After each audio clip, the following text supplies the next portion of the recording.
This is how I went from being not the greatest at follow-up and getting some negative feedback from my boss to getting praise because I implemented this one thing, and I'm gonna go through it and show you exactly how I do it. I send this weekly update email, kind of like a status report, but I do it in a weekly update email. One of my students was actually able to completely eliminate early Monday morning meetings because they started sending this every single week to their executive, and their exec was like, yeah, we don't need this Monday morning meeting anymore because she implemented this. Calendar items, anything that I see sticking out on the calendar, maybe there's a big conflict or maybe there's a work trip coming up that maybe I need some details for, or just I want to let them know. And I'll even do things like if I'm going to be out of the office on certain dates, or if I have to work remote on certain dates where I would typically be in the office, I'll put that in a note under the calendar. For project updates, what I always do, instead of sending one-off emails letting my boss know the status of each of those projects, I will send him an update in my weekly update email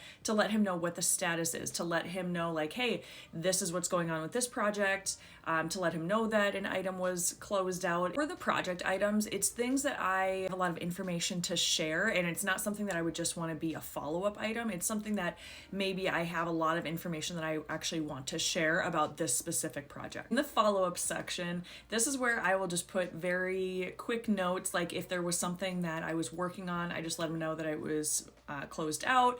If there's maybe something that I had asked him previously and he didn't give me an answer for, I'll put that in the follow-up section. If he has asked me to order something, I'll just put it down there, such and such has been ordered. That doesn't need a whole project update. You just kind of have to decide which section does your update go in. If you want my full template library, make sure you head to my store and start implementing.